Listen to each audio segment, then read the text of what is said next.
Welcome to TTalk, where athletes share their stories. Join us as we explore the profound connections between sports, community, and the human experience. Hello, everybody. Can y'all hear me? Good morning. Good morning, Carl. Good morning. Can you hear us? All right, we're going to get started.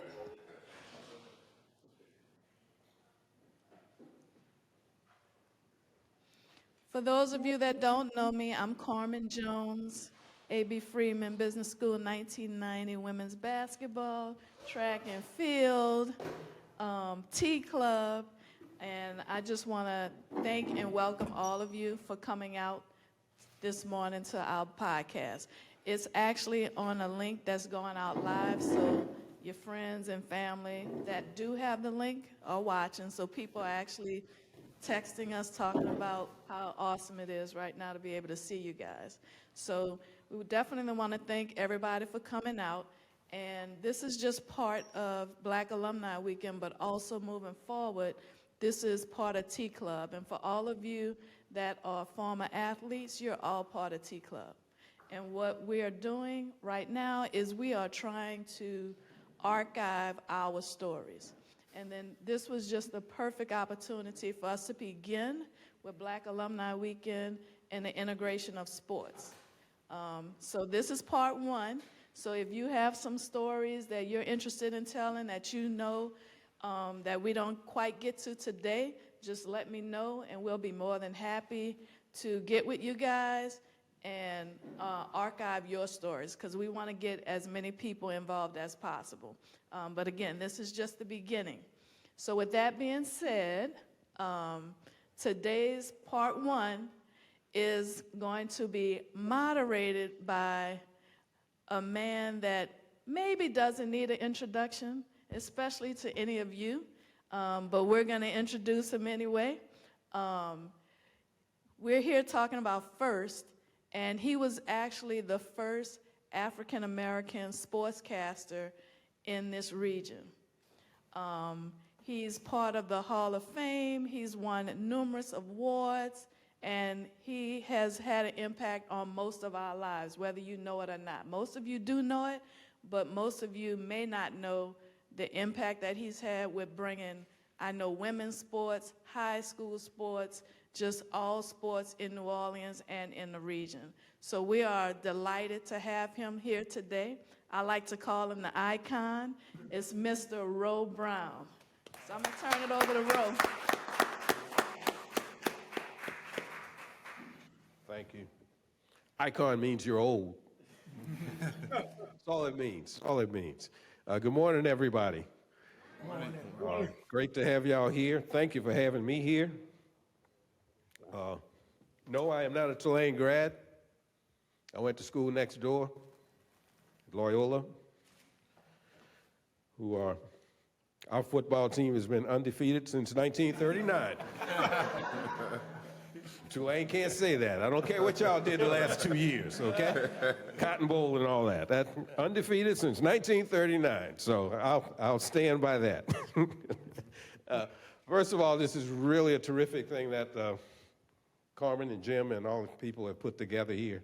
So, I'm the least important person in all of this, and so I want to get to introducing the people who really matter and do that really quickly. Most of you already know some of these people.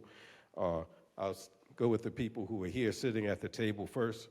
This gentleman right here was an All-American football player at Tulane, 1972, 73, 74. Right. From Lake Charles, Louisiana, Marion High School, all that good stuff. Hard to block. Number 79 in your program, number 1 in your hearts, Charlie Hall.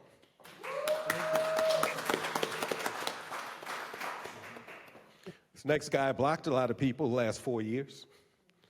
He is the current person. He's the baby of this group, so I just introduce him in the middle of everybody else.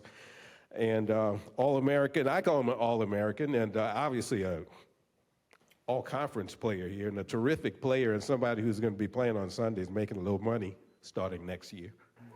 And on top of that, having talked to him and interviewed him a couple times, he is probably the quintessential student athlete.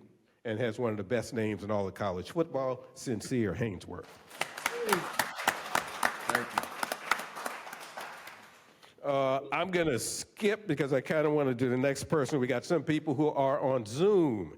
And I should mention one of those people who is on Zoom was also 72, 73, 74, Letterman, one of Charlie Hall's teammates.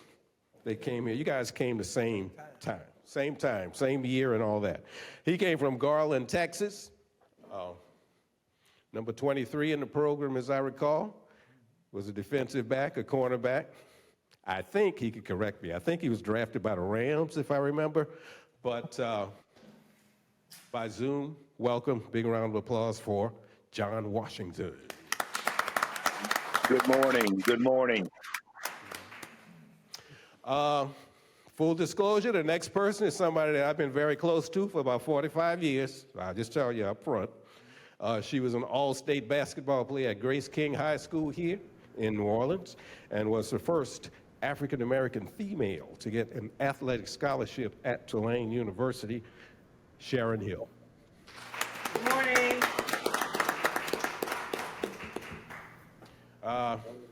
I'll come back here to the table, and the very first African-American athlete at Tulane University came here in, well, he graduated from high school in 1964, so I guess he came here in 64, 65, was a baseball player.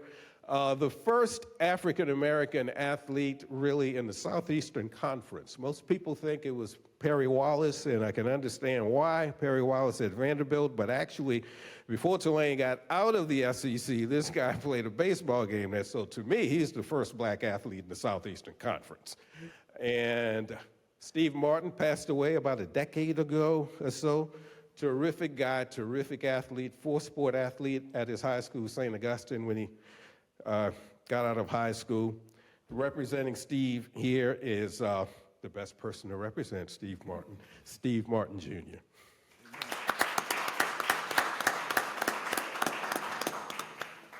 Once again, full disclosure, the next person I've known too long and known too well, and he was the first African-American athlete to get a scholarship here at Tulane University, highly recruited out of high school at St. Augustine High School, came here to Tulane and, well, just did an outstanding job. And you know, he's gone on to do things professionally in the entertainment industry as an actor and a writer and producer, the whole works. And no, you may not see him a lot on screen, but he is far from retired. How about a round of applause for Mr. Harold Sylvester?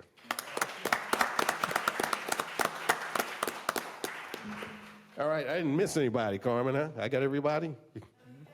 Okay, I got everybody, okay. So I left him for last because we have a video that Harold has produced that I think everybody needs to see. Harold, can you hear me? I can hear you, Ro. How are you? How you doing? Good, man. You sound good. Hello to everybody. Yep. Well, should we just go right to your video? Is there anything you want to say a little bit before we get to it? Straight to video is perfect. Roll the videotape. Mr. Sylvester's copyrighted video has been removed, but I got two questions, Harold, that probably don't mean anything. Was that Martin Luther King sitting on that pool table? It sure did look like him. I don't recall. Okay, but it sure did look like him. Just curious. And the other is, when is the movie coming out? Most of that stuff I never even heard.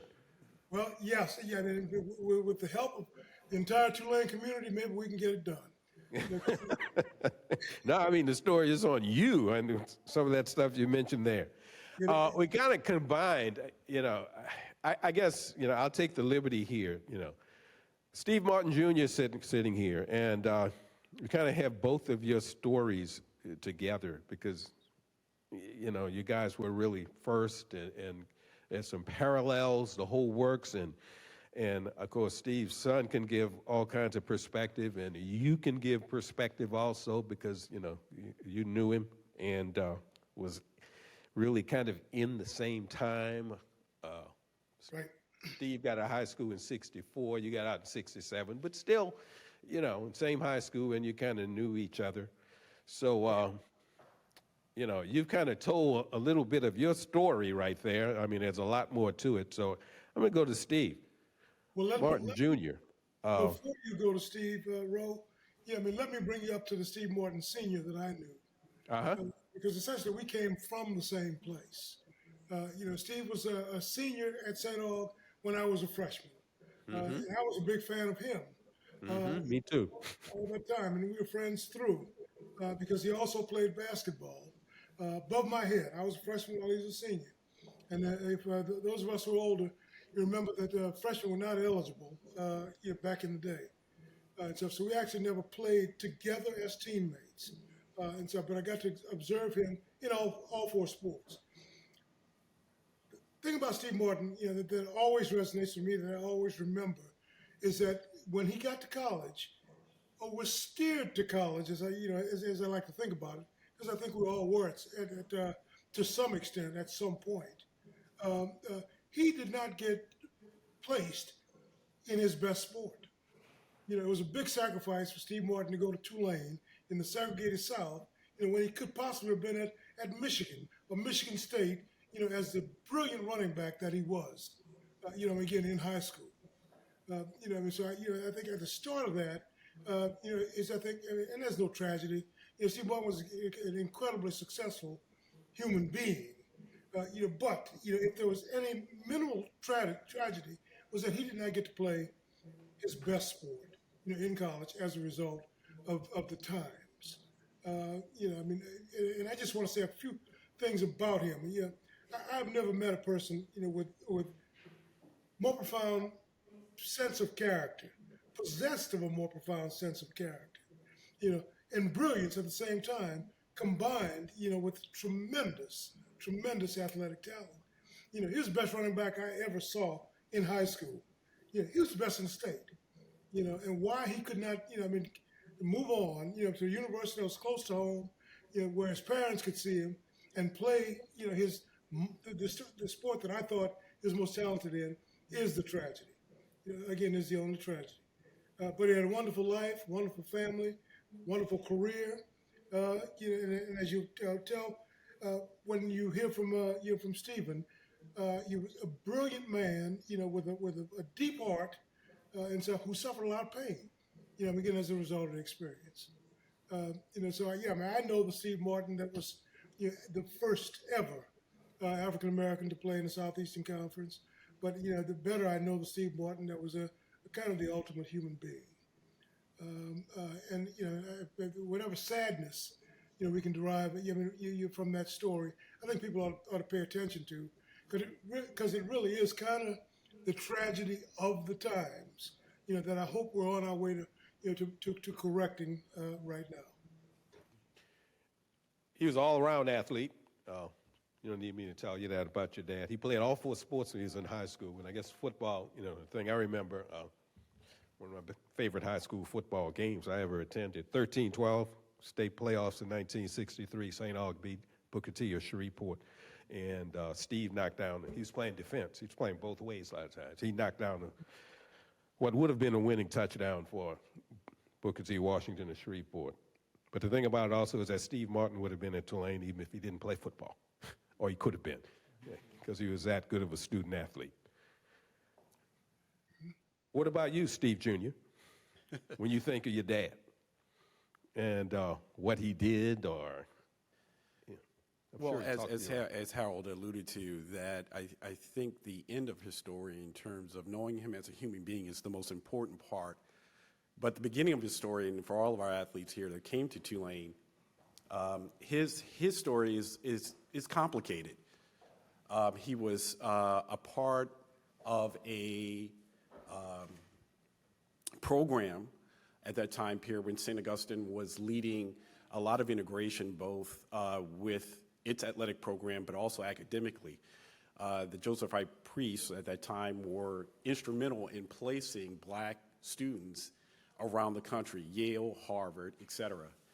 In my dad's story, how he ended up at Tulane is complicated and rather long, but I'll just shorten it and just say some of the highlights, which were one, he was, I I won't say recruited to Tulane, but he was steered to Tulane. In the recruiting letters that he did receive, they were held back by the principal and were given to him until actually the graduation day from St. Augustine High School. So he ended here at Tulane. He did not, at that time period, there were no athletic scholarships to Negroes during that time period. And so he came to Tulane on an academic scholarship from the Rockefellers. And I didn't study Latin, but somehow he ended up studying Latin and playing sports here at Tulane. That's another long story that I'm still trying to figure out Latin at that time period. But here, he was asked to walk on to Tulane.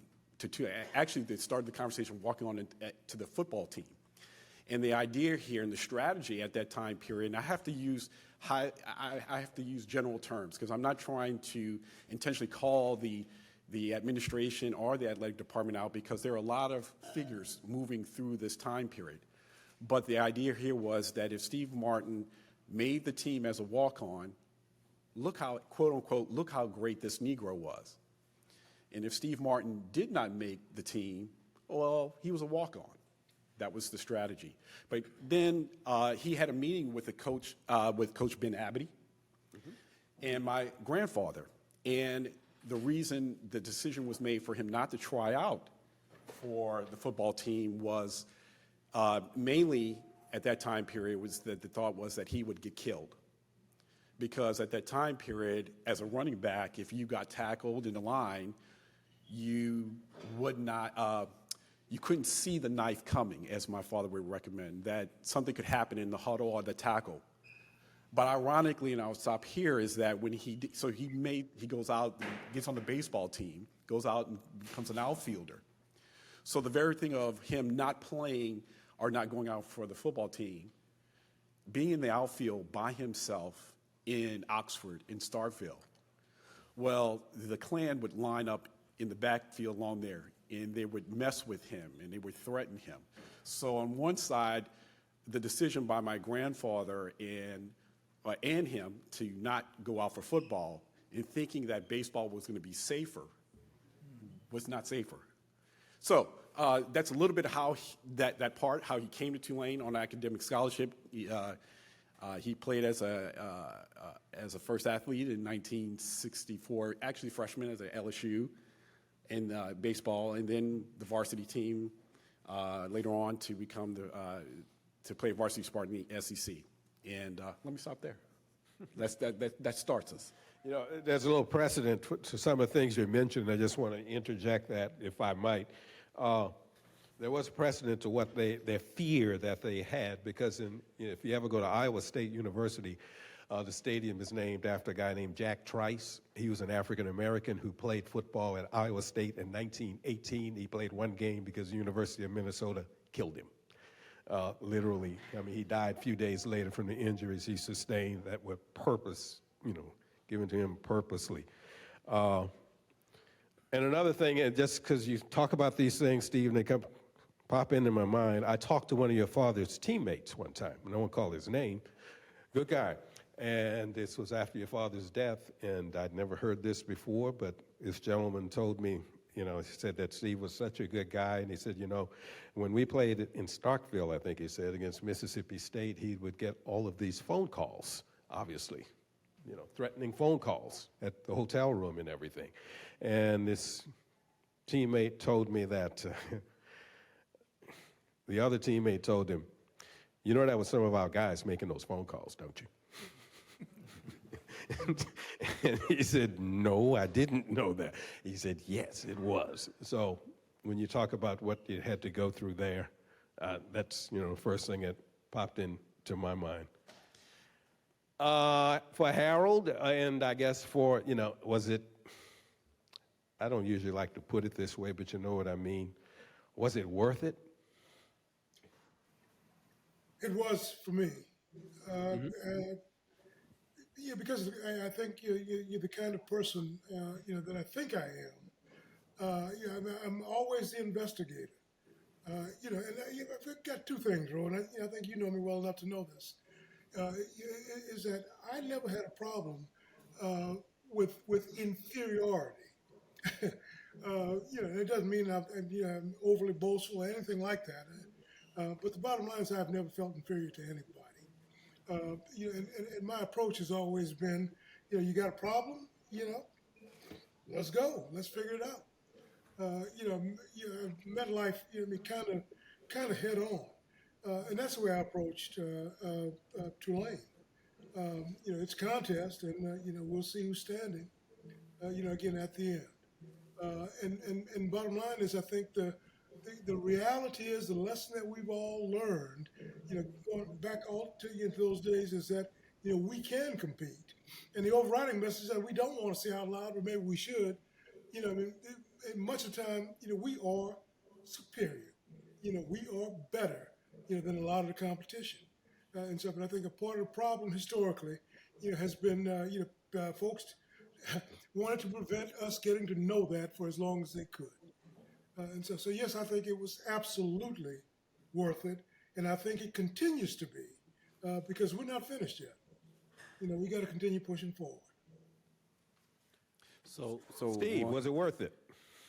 So so let me share with everyone that I've been working and documenting my dad's story, and my dad was interviewed. Some of my comments will come exactly how he would respond to that question, which was asked. And like I started off, that my dad's story is complicated. He answers that question, was it worth it? It was not. He would not do this again. He was never in control of his journey. He was placed here at Tulane. He was placed in a sport that wasn't his best sport. He was not played because he didn't know the night before there was a death threat. So in his pain, and it's interesting to hear, and it's fortunate that 4 years later, the 3-year difference between my dad and Harold, right, and how he felt that at that point in time, this would have not been, in his words, worth it. And he would not have chosen to be a pioneer. He would not have wanted to. If you asked him, did he want to break the barrier again, he did not know he was being placed into this role. And so it makes that relationship very complicated. So I'll stop there. Time-wise, because I don't want to leave anybody out. Anything else you guys want to say? You two guys, before I get to these 1970s people? Well, I'll just lead off and hand it off, so it goes chronologically for my father. Today, I think his response would be, I am happy to see where our black athletes here at Tulane are and where the campus is acknowledging and archiving its history.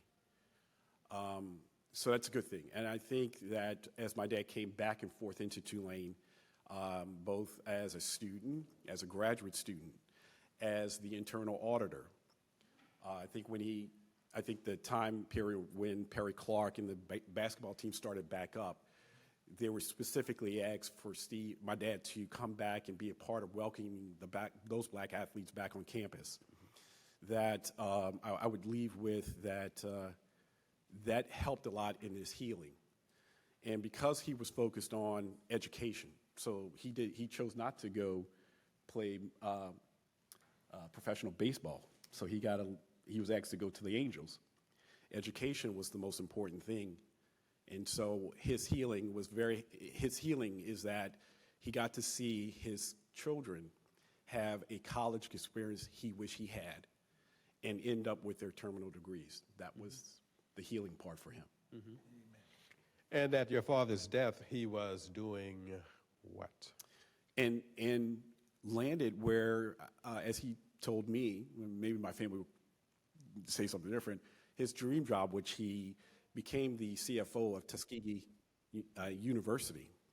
And you would sit there and say, why dream job? He landed in a position of power on a black campus to help students to have that phenomenal college experience he was not going to have. But unfortunately, when he landed there, the tragedy of that story is 6 or 7 months he was then diagnosed with cancer and never really stepped into that role, and we never know the rest of that story. I'm kind of don't have my watch here, but you will be able to ask questions because I'm sure you have a lot of questions. Because I have questions, but it's not about me. I don't want to take up all the time. So let's move on to the 70s, where everything was good. They'd already they paved the way for them and all that good stuff. Okay, they came here and it was just a layout. It was an absolute layout during the 70s. We got two of the best people around to talk about that time. John Washington, of course, as we said, he's with us by Zoom, but here in person is his classmate from 72, 73, 74. During those good times with the LSU football game that you hear about from 50 years ago, December 1st, 1993, beating LSU for the first time in 25 years. And it did all that because they had more black guys on their team than most of the other people then.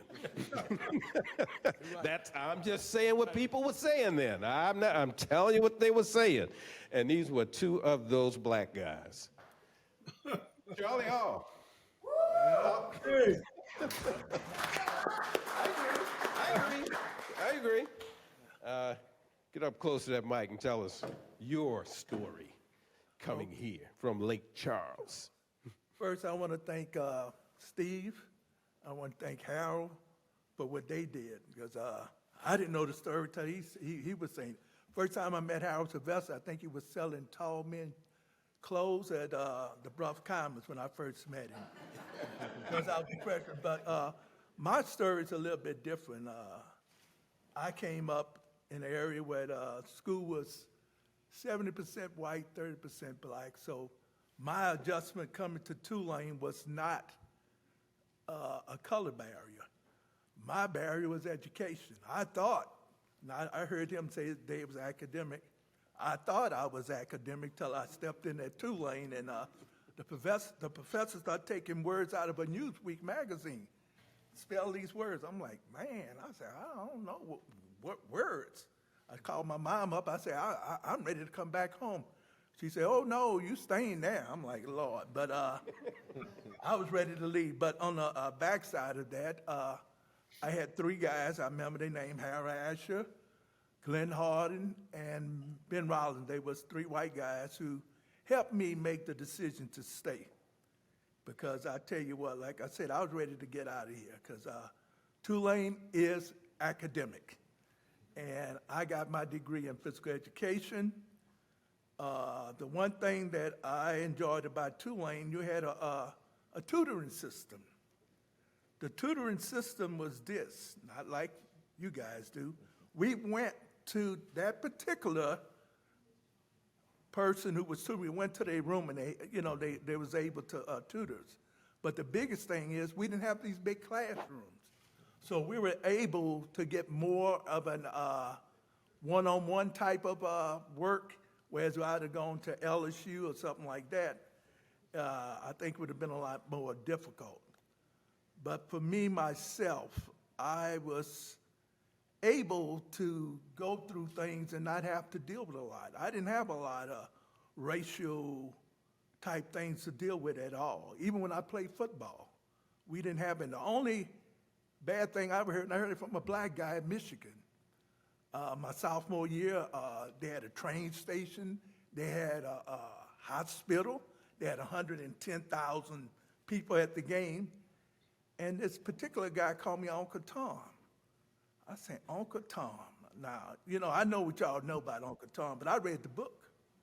And after reading the book, Uncle Tom told the guy, you're going to kill me before I give my soul to you. So it's just a little opposite. But hearing that from the black guy was sort of something different. But as I stayed here and as I played here, I was able to do a lot of things. And again, I thank Steve and Harold, even though it was different sports, to pave the way. I didn't know nothing.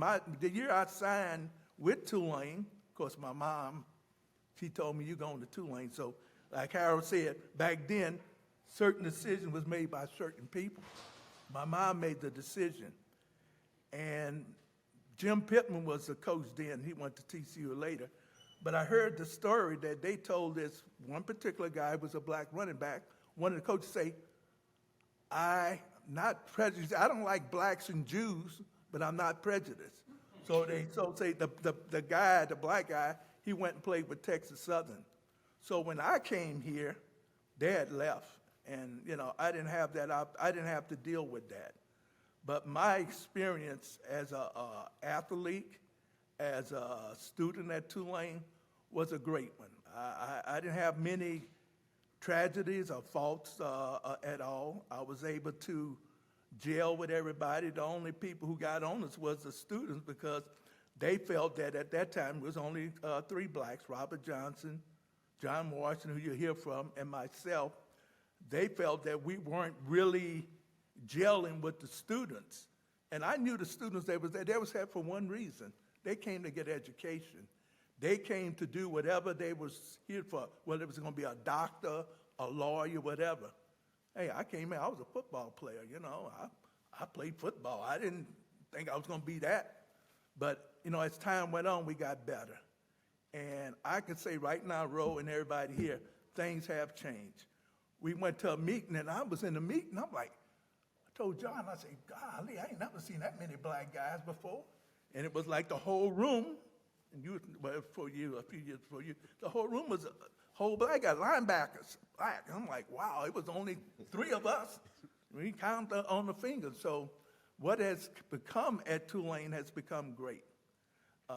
As far as the football part goes, and as far as the academics. You get a school like Tulane, you don't have 30,000 or 40,000 students. You don't have to ride a bike per se to class. You can walk.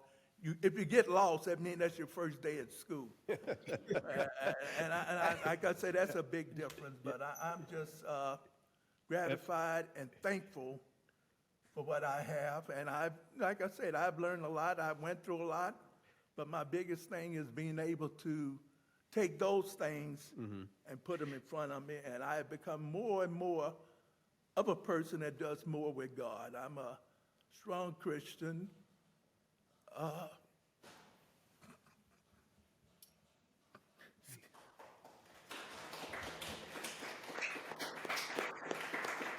All right, while you get yourself together, we're going to go to John, Washington. John, tell us your story, your deal coming here. Oh, thank you, guys. I've made a 10-minute drive from church back home. Woo. Charlie, you did a great job, man. Hey, anyway, again, like Charlie, followed the protocol. Would like to thank you, Ro. Like to thank the Tulane Black Association and Jim for setting this podcast up. Charlie has hit the highlights of our migration to Tulane University. I'm coming from Texas. Charlie coming from Lake Charles, and Robert Johnson, which is no longer with us, was coming out of Dallas, Texas. Tulane was probably the best offer I had to choose from. I had SMU, I had Texas A&M, and North Texas. And I chose Tulane because it was a little bit further away from home, 580 miles versus North Texas, which was 50 miles, versus SMU, which was 17 miles, and Texas A&M about 150 miles away. So, and A&M at the time were all boys, Harold, and I couldn't see myself being with all those guys. I've been with females my entire educational career. But as faith would have it, I went to Tulane in 71, Texas A&M with co-ed in 72. So I missed that by a year. But anyway, Charlie hit our highlights of coming to Tulane. when I went there, I didn't realize on my recruiting trip that there were no black showing me around, but it didn't register. We've I've been to, like I said, A&M. I've been to SMU. I had black and whites being host athletes. And when I got to Tulane, it didn't even dawn on me, especially when he took you down on Bourbon Street and you forgot everything that you went there to do. But going out on Bourbon Street was one of the deciding factors. And once being there, but once you got there, you realize quickly that you only go to Bourbon Street when people come in from out of town. It was not. It was a tourist attraction, and it never was a hangout for the locals. So, but like Charlie said, academia was the thing with Tulane. We slowly was infused with those African Americans that were there before us by a year or two. Ron Stevens, one come to mind that made sure that we were inclusive with the regular student body. At that time, athletes were kind of separated from non-athletes, and we stayed in the athletic dormitory at Robert Sharp, and we just, was kind of isolated. But one thing that Charlie didn't share, we were amongst the group that stopped the streaking.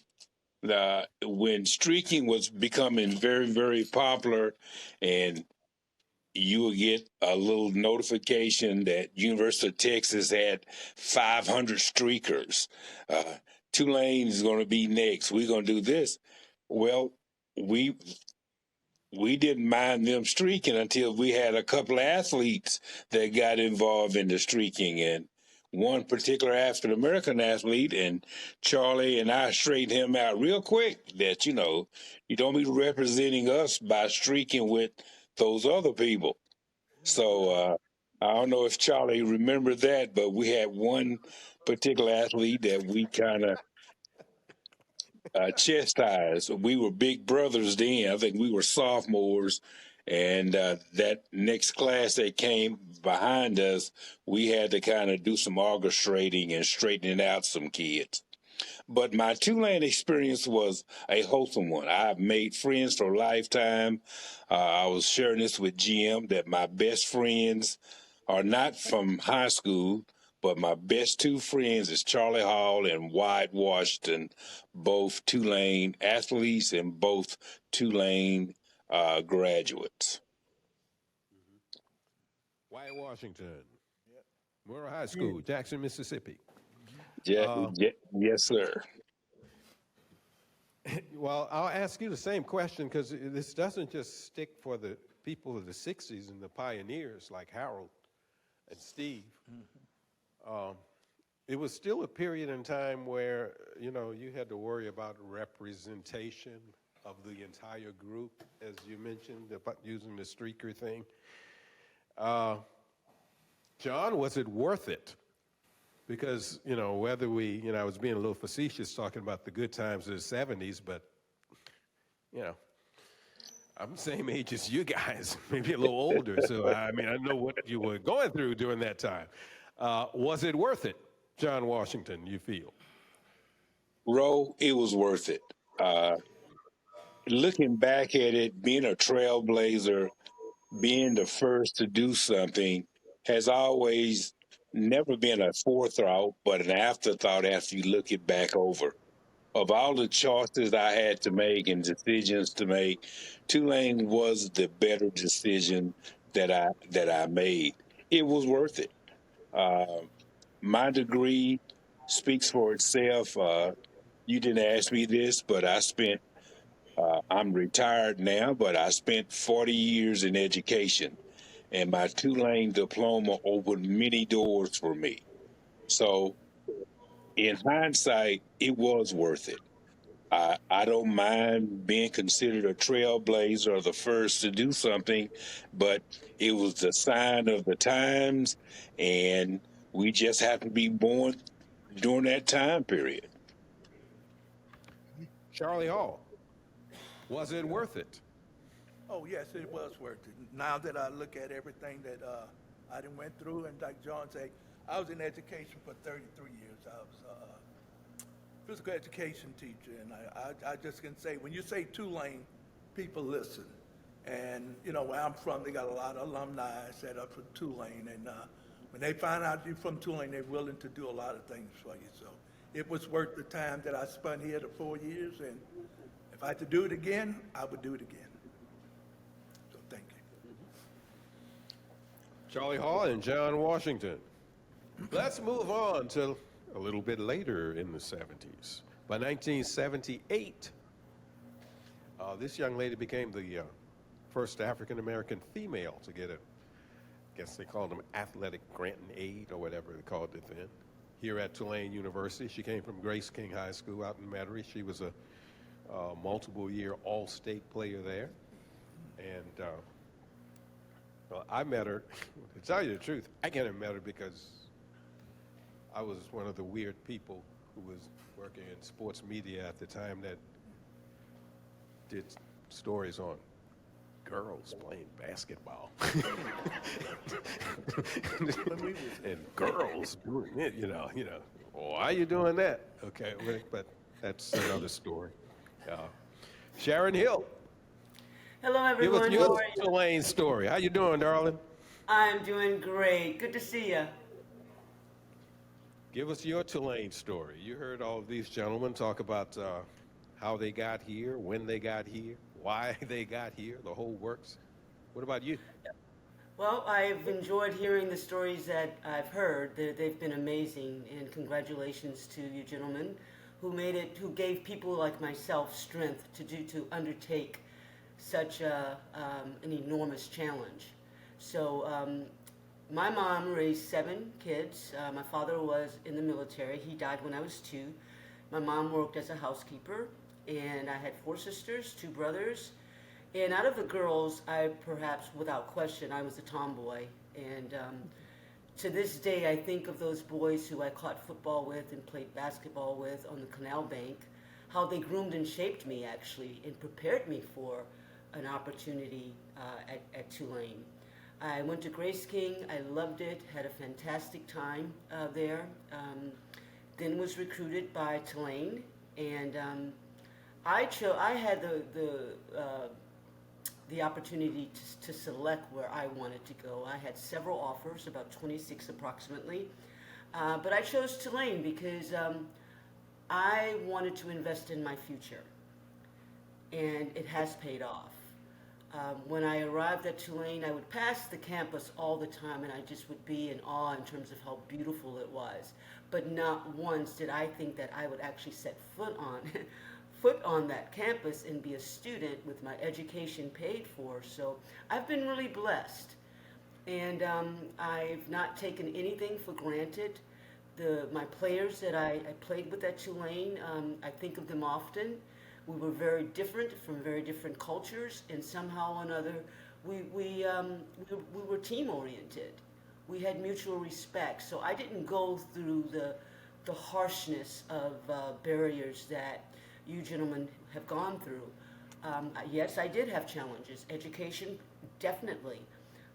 Having to be on the road and hit your grades. If you didn't hit your grades, you didn't play. And I am grateful that I went to Tulane because I did not rely on athletics to get me where I wanted to go. So in short, if it was not for Tulane, I don't really know where I'd be.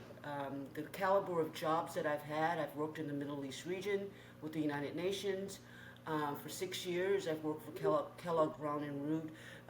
And currently I'm Area HR Director in Charleston, South Carolina. The bottom line is that if I did not have Tulane University on that resume, I don't think, quite honestly, that I would, let's just say, would have been as noticeable, as sought after. The name goes a long way, and I'm very grateful that during the good times and the bad times, the hard times, If I had to do it all over again, absolutely. And I think that's why we're athletes, because we like to win. And I like playing it forward, reaching back and helping others like myself, who grew up in a middle class family that was just trying to do better than their mom did or their father did. And I hope to this day that my mom's proud of me. Thank you. Sharon, quick question I wanted to ask you. Did you feel like a pioneer? I really didn't know what I was walking into, as one of the gentlemen said. I didn't really know what I was walking into. I guess maybe now I do. But at that time, I knew that I was the only black person there, and I thought that was weird, you know, and I saw so many Caucasian people on campus. That was weird too, and there was a handful of black folks there, and I'm like, okay, then this is it. This is what I signed up for. And that was a challenge in terms of culture differences and migrating with these people. And the majority of my interactions were good. I still keep in touch with a lot of them. So for me, it wasn't about black or white. It was about academic. It was about experiencing different cultures and just wanting to win, being a part of a winning team and making a difference. This is an athletic, basic thing because they are athletes, but it seems like it's significant, I think, and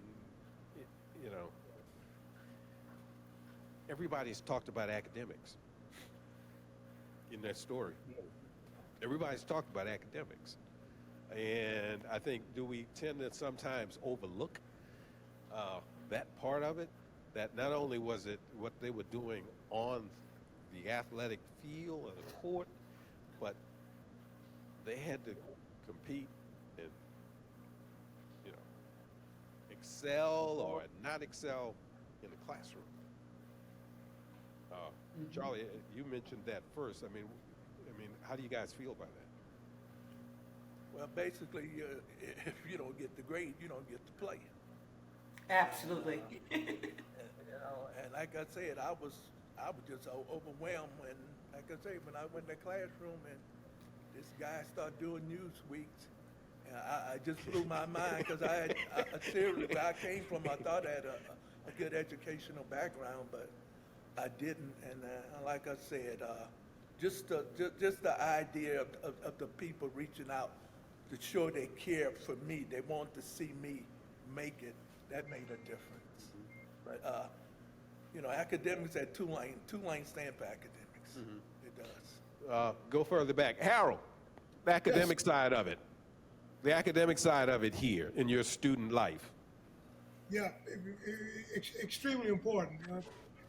But for me, it was team and team. Most people do curriculum like English or biology or that kind of stuff. My curriculum was theater and psychology, and so both disciplines that are team forming in themselves. And so I was in whatever classroom I was in, I was a team member. When we're doing plays, it's the same as strapping on that uniform for basketball. And so that kind of characterized my experience, finding where I belonged, in all the classworks, in all the disciplines of classwork. And so if I had my problems, there's no question about it. I couldn't pass a statistics course today in psychology. Neither can I pronounce it, apparently. But it all worked. And I think the other thing, that was happening for me again academically. And I think I might have shared the story with some of you at some point. I had a problem with the sense of history of the people who are on that campus. I'm a member of the theater department, and I'm watching theater happen in New York. Doing all the reading about the new playwrights, Ed Bullins and Miri Baraki, who was in Leroy Jones at the time. There was a street revolution going on. Richard Wesley, who I'm working on a project with now, they were all doing it, in New York. I was trying to write about it, at Tulane, and twice. It only happened twice. Turned in term papers, documented what was going on, got an F each time. For lack of annotation. And I argued to the professor, who happened to be the head of the department, that history is being made. There's no annotation. This paper, hopefully, one day with the F scratched off, it was going to be the annotation. It was about getting an education and teaching them at the same time about what your culture was about. And I think if there were bumps in the road, it was always about that. There were actually times on the academic side when I felt like you're not dealing with what I need to know, because you don't want to know what I already know. So that was a bit of a dilemma. But once again, the battle, for me was worth it. And so, because I think I got through to somebody sometimes, and it seems to have been enough. Okay, did we lose Sharon? I don't know. No, I'm still here. Okay, you're still I'm there. still All here. right. Okay. All right. Before I move to Sincere, I wanted to ask you, the previous guys, be it Steve, be it Harold, even to a degree, be it John and Charlie, there was a degree of people kind of placing them here or nudging them here for a reason or reasons. Did you have or feel any of that you were told, well, you need to go here instead of there because ... whatever? Is that a question for me? Yeah, for you, Sharon, yeah. Did you have any of that? Oh, absolutely. My high school coach, Ron Smith, who I absolutely adored and had a lot of respect for, he wanted me to go elsewhere. And Charlie Domino was a coach of AAU, and he nudged me with Tulane. He really did. My next door neighbor, Robert Dawson, he was a med student at Tulane, and he spoke very highly of it and edged me to go to Tulane. But at the end of the day, I needed to find what worked for me. And it was Tulane. It was Tulane. But that was my choice. Okay, Sharon Hill, don't go away. We're coming right back to you. Okay. But, Okay. let's go to where, everything is hunky-dory now. I mean, come on. Double-digit wins, 2 straight years, Cotton Bowl, beating USC, NFL scouts, All-American honors, buildings here that these guys had no thought about when they were here, facilities, football back on campus, 50,000 less seats, but back on campus. Sincere Haynesworth. Any of this stuff sound familiar even in the year 2024? You know what? There's a lot that there is parallels, but it's for sure completely different from what's been described. Like you said, it's pretty smooth, but as everyone knows here, we have our own challenges dealing with race and everything going on in the world right now. Part of the reason I minored in political science, that's something that I wanted to learn about as much as I could, and I had that opportunity because everyone here speaking and everyone here today. So I'd like to start first by saying thank you to everybody, and I appreciate you guys having me on to see these parallels and allow me to talk and give my side as well. But just for starters, just academics is that's always been the driving factor, whether it's, learning, as Mr. Charlie said, learning how to, approach academics, especially coming from, maybe places where that's not as prevalent, you're not really, pushed as much to pursue academics as much as athletics. Definitely something that's very important. It's actually a part of the recruiting pitch at Tulane here now. it not being a 4-year decision, but a 40-year decision. Setting yourself up for success with the weight of this degree, the weight of everything you go through at Tulane. You hear a lot around the country of other schools, big programs, giving tons of extra help to athletes to help them outside of what they actually need, kind of babysitting them and holding their hand through it. That's not happening here at Tulane at all. Definitely an academic school. You will go to your classes. You will be checked to make sure you go to your classes, and you will pass those classes, or you're not gonna play. You're not gonna earn that starting position. It's just something that's a part of the culture here is academics. What sounds familiar to you then? What is there anything or that you have heard these previous gentlemen and lady say that, yeah, I still have that. Yeah. There's a little bit of, as much as I can think, is there's still not enough lead representation from black, for and from black people here at Tulane. There's growing presence of staff and faculty member, but it's still a predominantly white institution. While we may not, experience those same things, breaking color barriers, things of that nature, we still don't have, as much guidance as someone growing up in this society. Growing up as I'm 22 years old. I haven't had to deal with a ton of racial bias, but I am starting to see these things in the media more prevalent. Things becoming more about race in the media is more and more things that I haven't had to deal with, and it's it has been tough navigating those things. As a college student today, with not a lot of guidance from staff or coaches and things of that nature. It's not an HBCU where everyone around you is black and has experienced those things. Some people you have to find a common ground, and while that's a beautiful thing of finding how to navigate that and how to relate with people in that nature, there's something about not really having that presence, just so easily and so accessible.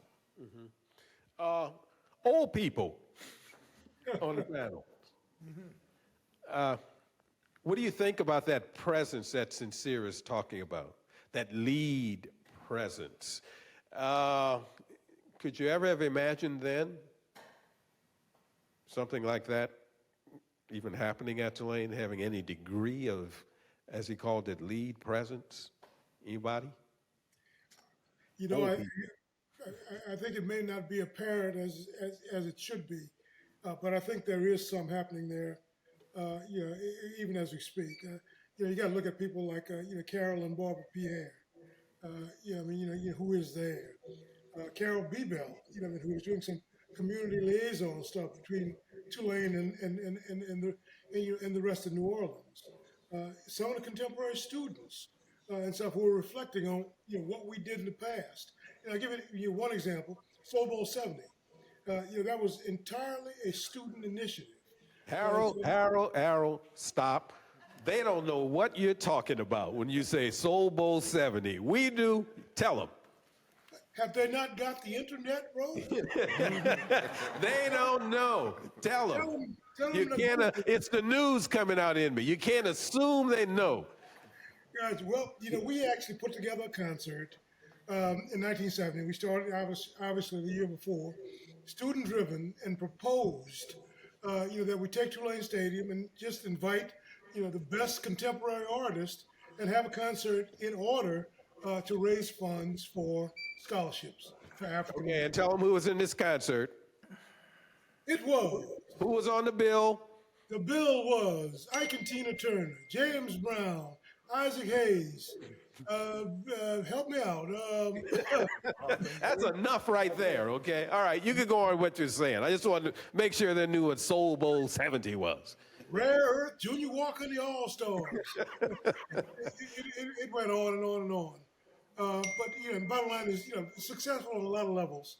The first thing that had to happen was we had to convince the community that surrounds Tulane that it was all right, for 50,000 black folks to come to the neighborhood. So yeah, but again, first hurdle that we were able to get over. But the bottom line is we did it, and it happened. And as I said in that little video, we made a ton of money. That's not true. We did not make money. And so, but we I think changed lives because the conception of us, who we were, changed at that instant. And so, because it was a powerful demonstration of something, and it was a big achievement, again for the time. But I think that presence now continues, and as I mentioned, Carolyn Barber Pierre, and the number of people that are on the board of directors, the Tulane trustees, the increasing number of professors. You've got to, I think, take a hard look at that, and so because in my day there was zero. Of any of those kinds of people. And so, but I think now, the alumni, alumni and student body, are the strengths of any university. And we've got enough in critical places, to actually change the world. And so, Roy, I think I've said this, to you before, positive things are happening, with Jim Fitz. And as a result, you've got this all-star game that's happening on campus today. You've got all these black folks, on campus for this reunion. Starting to feel a little bit like an HBCU to me.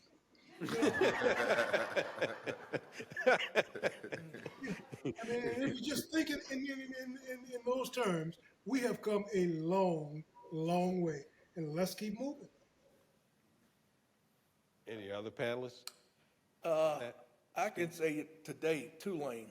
Let me just put it back in 1971 and 72, whatever. Tulane was a diverse type of school back then.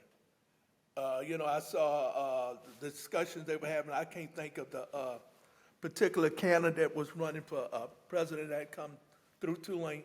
But when I looked at Tulane and I looked at the students where they came from, we had a bunch of kids from the East Coast. We had a lot of Jewish kids. I just thought Tulane, once I can understand, was a very diverse school compared to a lot of the state schools. I'm just speaking about Louisiana itself. So when I look at Tulane, they say Tulane is the Harvard of the South.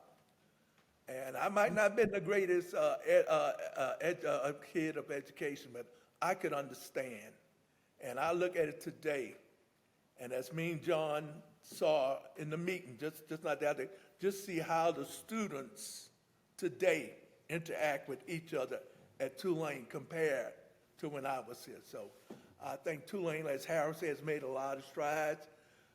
We have a lot of black scholars who's doing a lot. So overall, Tulane has gotten a good grade. So that was just on my mind. I just had to let it out. Yeah. John, Sharon, anything you want to say? This isn't the end of this. We're going to take a short break, and then we're going to have questions for you guys because, you got to have some questions. And I would like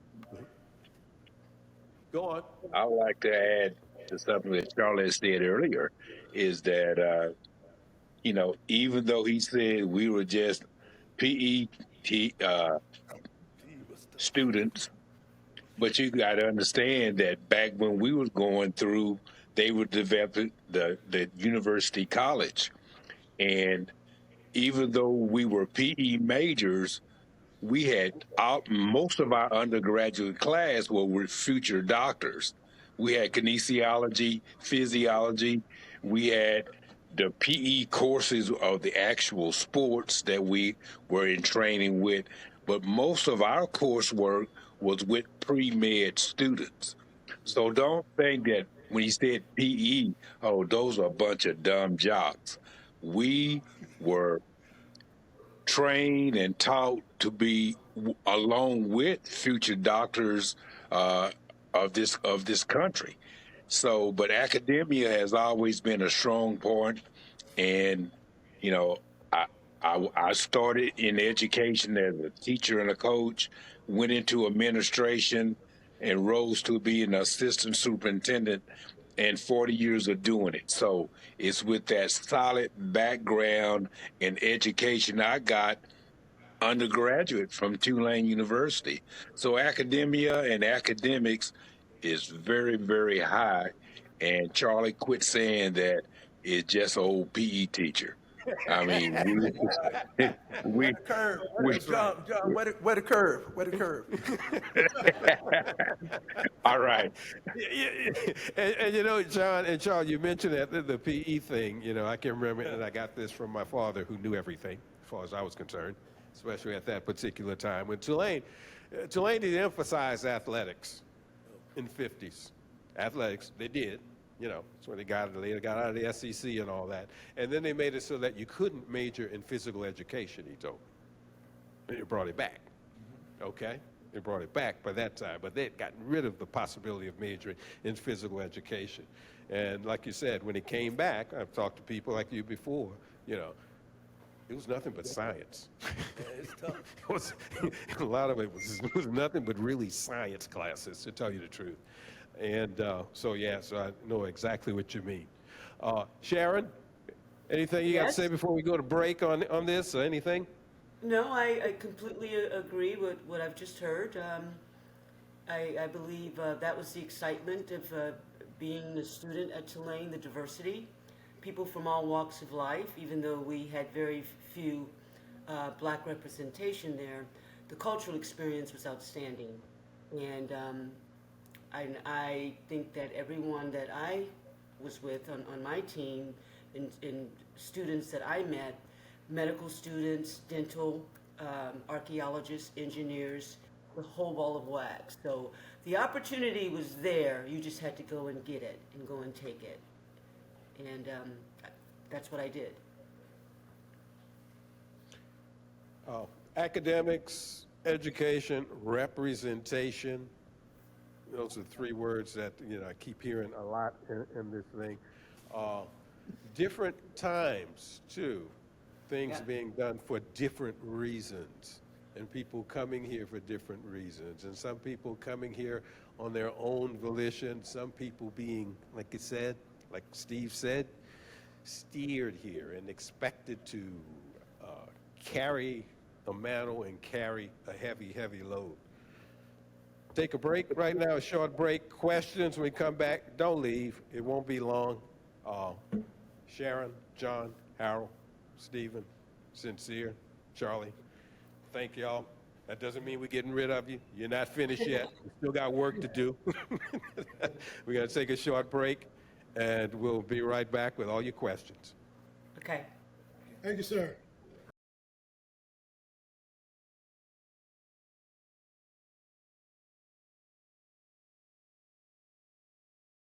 All right, you guys, we're going to You get feel started good when with you're on, questions. you're in another state.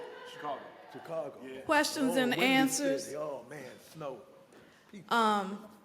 To get started, first I want to ask the panel, do you have any questions for anybody else that's on the panel?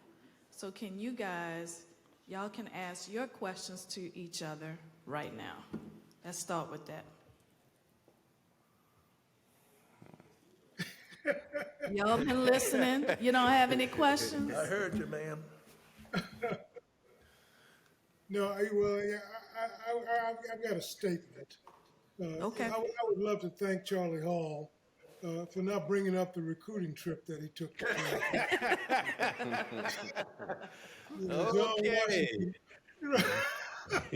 John Washington alluded to his. I had the pleasure of taking Charlie on his when he was a recruit, and so I'm thanking him now for not bringing it up. Oh, Chris Owens. Oh, okay. All right. Chris Owens, okay. And then one question we had from everybody was, how did you get out the closet with the two women? We need to know.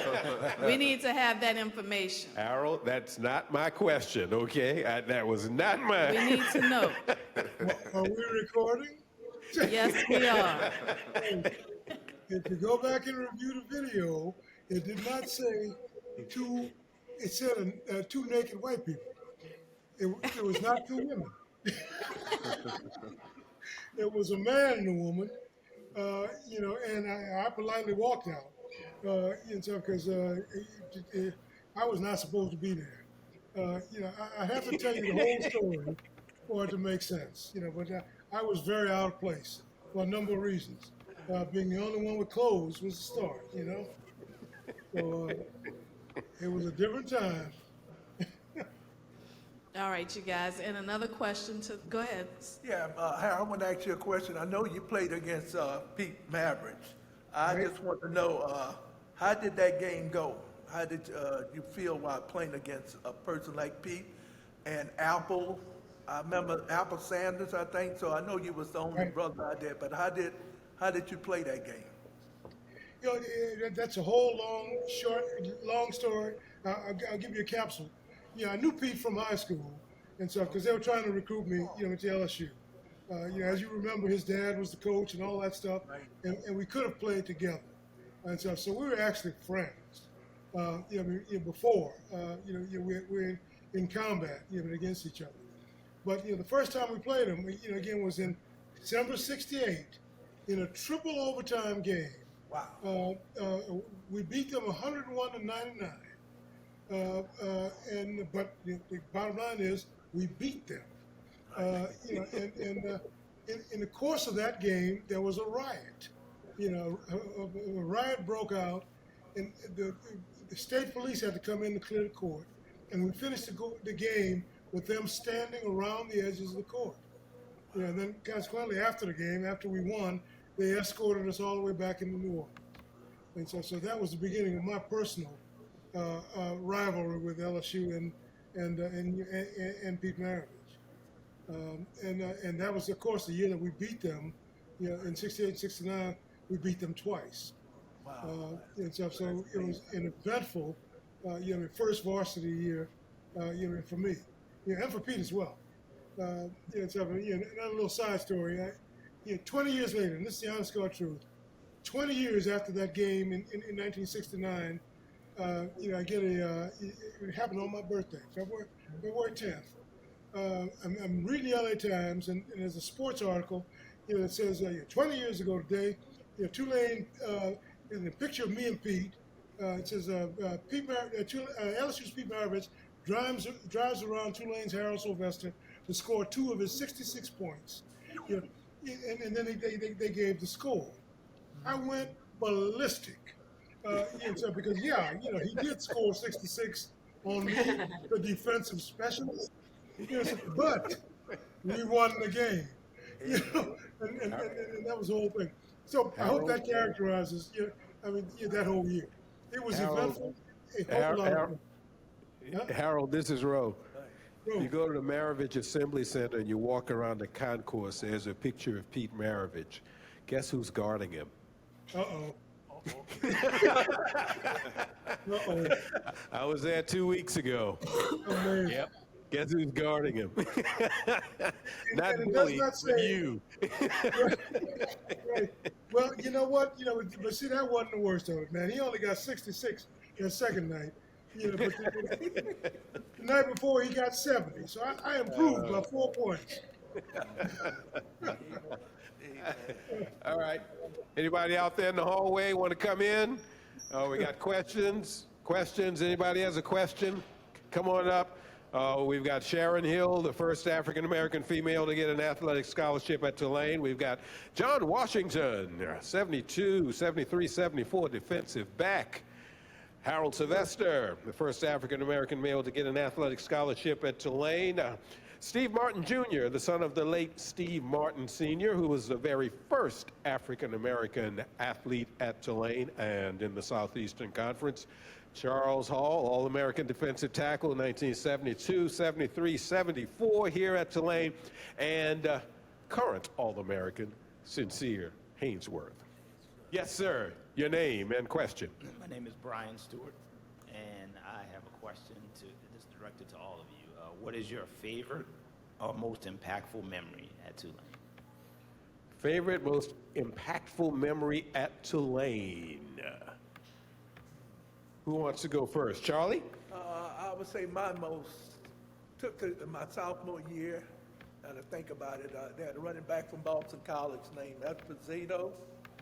And I don't know, it looked like I ran 7 miles of tackling. I went left, it went right, but that probably was that. And then the second one was beating LSU in 1973. I was sitting on the bench, and this is a strange thing.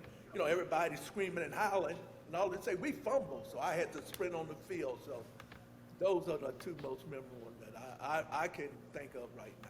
And he won't mention it, but he probably played with a knee injury that day that he probably shouldn't have played with. Oh, yeah. And he played, okay? And he really did play. He won't mention that part. So I'll mention that part for him. Before we come back to the table, how about Sharon? Are you still there? Yes, I am. Yes, sir. What was the question? Did you hear the? What is your favorite, most impactful moment during your time at Tulane? When I received my degree and had it in my hands. Okay, that sounds good. How about John Washington? Like Charlie, I would mention two games. First one is when we played Pittsburgh and Tony Dorsett. And the other one was the LSU Tulane game in '73. Those were, two big games. And he did mention one at the University of Michigan with Shuttlesworth, and we had over 100,000 people in attendance. Though that was pretty memorable. But for big old Michigan to run the score up on us, but we held our own for a little team out of the South. But and like Miss Hill said, getting that degree was probably the ultimate gift from Tulane University. And by the way, Tulane beat Pitt with Tony Dorsett that year, his freshman year. Of course, 3 years later, they were national champions, but Tulane beat them then. Harold? Ask Charlie who took him out. Oh my God. The Washington brothers. Wyatt and John. Harold, most memorable or impactful? Impactful and kind of life-changing. Freshman year, and I'm going to mention his name because the outcome is ultimately positive. But my recruiting coach was a guy named Tom Masaki, and I don't know if that rings a bell. To anybody, because he went on, never became head coach at Tulane, interim for a time, but he went on to the NBA and was actually coach of the year, both in the old ABA and the NBA. Pretty good coach. This incident happened, my freshman year, playing against Perkinson Junior College, in Mississippi. And so Tulane was concerned because there I was, the only African American on their team, and we were going into Mississippi for the first time. So they actually brought along a couple of guys who were carrying guns. They were pretend coaches, who were really bodyguards. And we get to Perkinston, and so the first surprise is that Perkinson's entire team was black. Shocker. But the real impactful moment came when I was apparently not having a particularly good game, and Thomas Hawkins pulled me out of the locker room into the hallway and literally pushed me up against the wall, and in my face says, "You're playing like a nigga." Ooh. Whoa. Yeah. That's how it felt to me. So long story short, we go back in the game, and I couldn't see. I was blind. And I lasted maybe another minute. I was hitting everything that moved. And I fouled out. But the bottom line is, and the reason why that was most impactful is because I did not deal with it. I could have had a number of different reactions, again, at the moment. But we reconciled. Essentially, we had a number of incidents, get over that year. But we reconciled over the process of 40 years. Because Tom Masaki knew that we had a problem, and I never let him forget that we had a problem. But every time, he was in a town that was that was close to where I was, he'd call up and invite me to come in and sit on the bench, with his teams. Over the course of those 40 years, we came to terms with that moment. And stuff. When he died in the mid-teens, we were actually friends for the first time. And that has meant, through my life, that has meant a whole hell of a lot. Having a problem, confronting the problem, and resolving the problem. That characterized my whole Tulane experience. Steve. So I will say for my father, there are 4 impactful ones along his journey. One, the first one, one of the most impactful situations was the loss of Coach Ben Abity when, as my dad indicated, he was pushed out after his sophomore year. Coach Abity, just real quickly, didn't see color when it came to his players. He put the best players on the field, but B, he didn't put my father on the field because he got the death threats and never told my father. Interesting. So impactful. My dad was truly lost when Coach Abity left Tulane. The second is the friendships along the way, from Harold to Wayne Lee to Reynolds Deku, who was the first African American to graduate in 4 years from Tulane. The third, and putting Reynolds in connection, Reynolds also went to St. Augustine and was a year ahead of my father.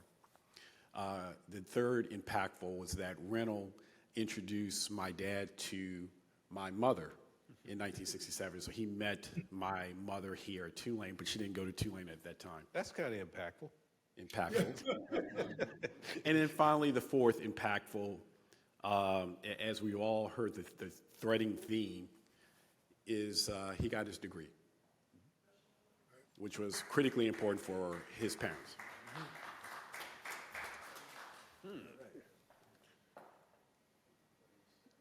Do you have an impact? You're part of this panel. Absolutely.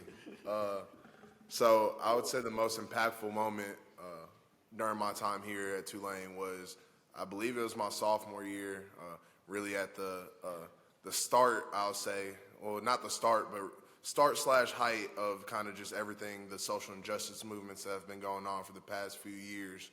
We started an initiative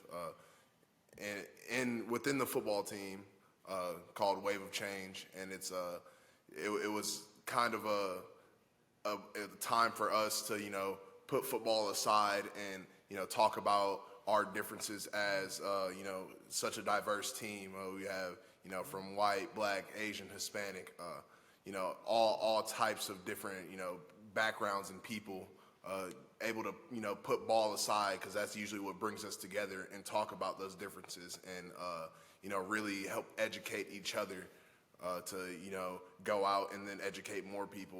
That's why we called it the Wave of Change, because that conversation had to be started somewhere. So to be able to sit in that environment and have that conversation, it really helped me a lot in understanding everything going on, and understanding the differences of people, and being able to carry that on and take that elsewhere in life. It was definitely the most impactful moment for me during my time at Tulane.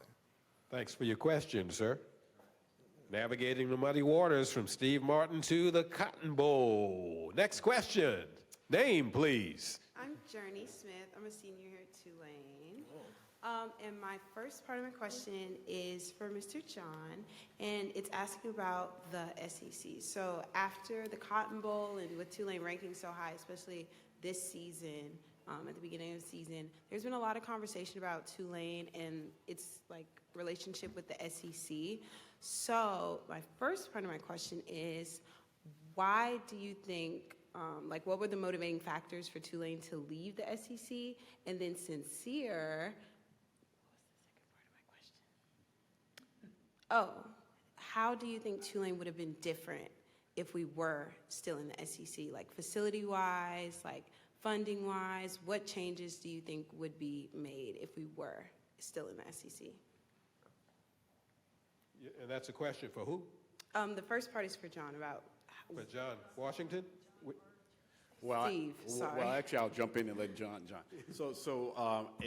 From what I understand, interesting enough, with the SE, the decision on campus, and Ann can correct me if I'm wrong on that, which was the decision to leave the SEC was due to a faculty revolt.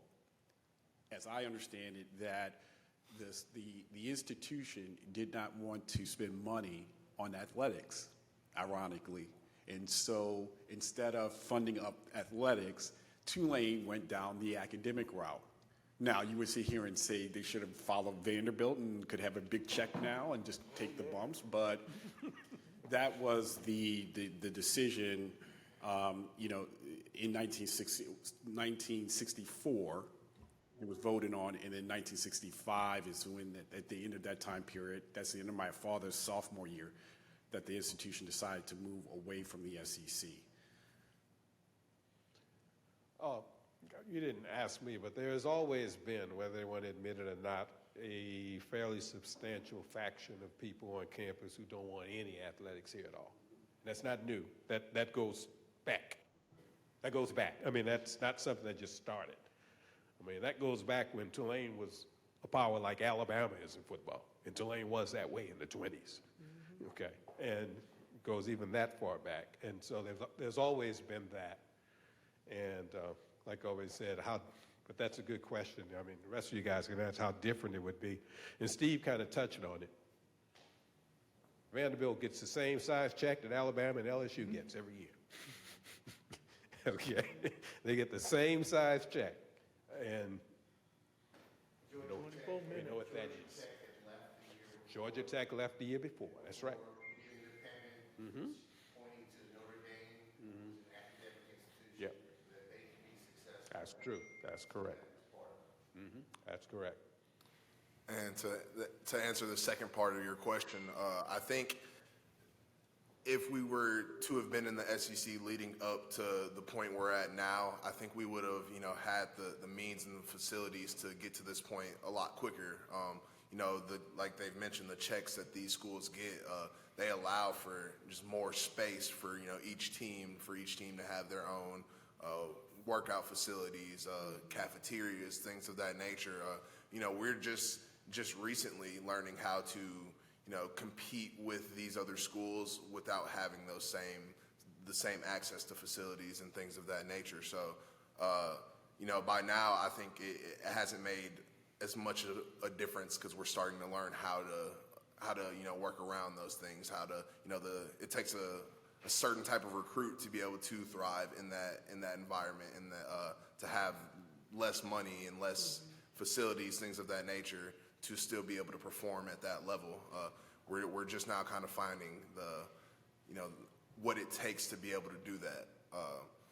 I think it's not as necessary anymore. I think we're starting to build in our own way, as we've seen with the success in the past few years, and a precursor to that success in the earlier years as well. But just really now, understanding what it takes, especially with the help of NIL, I think it means a lot less. And Roll, circling back a little bit, just to add, I recall that Coach Abity made a decision and commented in the Times-Picayune at one point that I would never bring my teams back to an LSU town. And you would think actually it was racial, but ironically it was umpiring, that it couldn't be fair. Now, there are hidden threads of racism in why he didn't want to bring his teams back to Starkville, to Oxford, or to particularly Tuscaloosa. So that likely helped the campaign to move out of the SEC. So there's all these threads and facets going on, but to Rose, your real major point that there was always this tension on campus about athletics and academia. In 1925, Alabama, I think, may have been the first SEC school to play in the Rose Bowl. And the reason why Alabama got a chance to play in the Rose Bowl is because Tulane turned the Rose Bowl down. They would miss too much class. Yes, sir. Question? Good afternoon, Name and question. everyone. Wayne Dawson, class of '92. And I wanted to just ask, well, a couple things. Ms. Hill, my uncle, also encouraged me to go to Tulane. He was the first one in our family to go to Tulane, although I was originally slated to go to Rice University. And so I wanted to ask you guys, did y'all have any memories of playing in the Southern Ivy League during that time? And I know we played Rice last year. Was that the first time that we played Rice? Back since the time that they realigned the conferences and the teams? Yes, sir. That was the first matchup since before conference, the switch from Conference USA, I believe. Right. So if anybody could speak to the whole Southern Ivies, I think that was supposedly, was it a league? Was it an established league, or was that just something? Well, when you say Southern, who was in this league? Well, I was told that it was like Rice and all these other, No, there was upper never crust Ivy League-esque type schools. There was never, because at the time you're talking about, Rice used to be in the Southwest Conference with Texas and Texas A&M. That's where they were. That's where they were before, Conference USA or whatever they're in now. They were Southwest Conference team. So no, there was no official Southern Ivies that was kind of spoken of. That's kind of what I was taught. Yeah, no, I'm not aware of that. I might be wrong, but I'm not aware of anything like that. Sure. Yeah. So, yeah, Ms. Hill, if you could comment about, your time playing, if you don't mind. I can't see you. Ms. Hill, she's there. I think she's there. Sharon? Not cooking. Are you there? Sharon? Well, anyway, I'm glad we beat Rice because I live in Houston, and so there's always that competition. So There you go. There you go. Yes, sir. Name and question. Hello. Can you hear me? Talk louder. Hey, Jesus. You can adjust that. Okay, my name is Justin Thompson. I kind of have an array of questions, but I'm going to try and get some quick answers. So with the winning of the Cotton Bowl, I noticed that things on campus started to speed up. The things started to speed up in terms of development, in terms of river, the hall I live in, lake, and everything else. And also you kind of started to see an improvement in options. And so campus options in terms of food, in terms of just different programs being offered. And it made me think of LSU in a way that LSU has all these different retailers, these mainstream retailers that at one point we didn't have. So when we got Payway, I was like, oh, we must be moving into a more state university state of mind, being that we won the Cotton Bowl and the impact of football. So that made me also lead to the conclusion that we may be going to a bigger conference and possibly losing the status of what was once considered a top-tier Tulane. And I guess it's for you, Sincere, since this happens during your tenure here. So do you think that impact and the impact of football will lead us to provide more options and provide more development, yet lower different standards in terms of, making it easier for athletes to get here, so on and so forth? Yeah, absolutely. And will that lead to a bigger conference for us? Yeah, absolutely. To your point, winning the Cotton Bowl, it definitely brings in more revenue for the school in general. It gives us more screen time, allows us to have more publicized games, put us on ESPN, more primetime games, all that stuff. It pays the university money along with higher matchups. For example, we played Ole Miss this year. That's a out of conference matchup where you're technically playing up in conference. So the school receives money in that sense as well. So just putting us in these better opportunities in these bigger stadiums, bigger venues, it definitely brings us more money, more revenue to share amongst the entire school. As far as moving in conference, that's something that's more out of our hands. It's definitely something that can be in talks, and there's a bunch of conference realignment stuff going on. There's a lot that goes into that as far as stadium capacity for one. It's something we would have to add the option to have more fans available in our stadium. to be able to move up.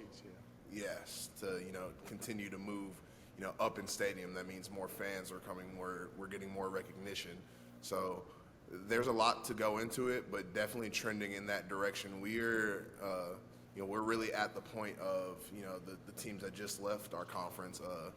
U of H, Cincinnati. I think SMU just left as well. UCF.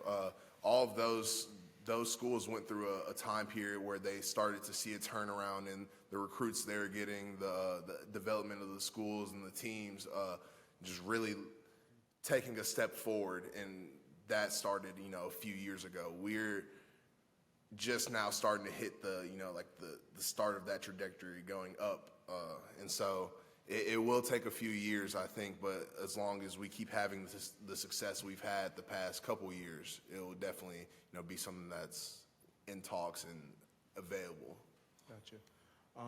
My second question would be for Sharon. I wanted to see if she could talk to the differences in resources provided at that time for women's basketball compared to maybe football and other men's sports, if she's on right now. She had to sign off. Sorry. Tight Okay. on that, huh? Well, my last question was for all the older gentlemen, if that's a nice way to put it. Yeah, that's okay. I'm retired. Look at John. I'm Medicare, brother. I get If that's a Medicare. better way to, all our seasoned saints. How would you guys like to see Tulane kind of solidify your impact and your legacy on this campus? For example, I talked to Stephen about how when I was Googling who was the first athlete, I'm from Baton Rouge, so all you hear about is college, Temple. Mm-hmm. But when I was looking for my own school, Harold would come up more than Stephen Martin. I think I found only one article related to your dad. But what does it look like for the university to solidify that legacy? Is that a statue? Is that a building? Is that a scholarship? What would that look like? Just speaking from what we have done, one guy who I played with, Harold Asher, he has done a lot. We got recognized, I think, I might tell me if I'm right, John, last year for the Cincinnati game, a year before, they recognized the first blacks in football.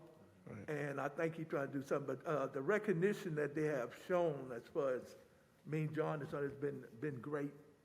Because before it was nothing, but now they're starting to recognize. And I think maybe it's all over the United States. They got a lot of campuses now that's looking at the blacks, recognizing them, showing the recognition that probably we should have got, like he said, his dad, what his dad did. I can remember Jerry Levias, the first black who played at SMU. But I'm saying now more and more today, the recognition of what brown color has done in sports is starting to be recognized. But I know one guy, Harold Asher, has done a lot at Tulane University to recognize what we have done as far as John and myself go. Gotcha. Justin, repeat your question for the people on Zoom, for John, Harold. So my question was, how would you like to see Tulane solidify your legacy on campus, whether it looks like a scholarship, whether it looks like a building? Don't tell them what, just how would you like to see it? Yeah, how would you see it? How would you like to see it? Harold, you're green. That we're not too old to get some of that NIL money.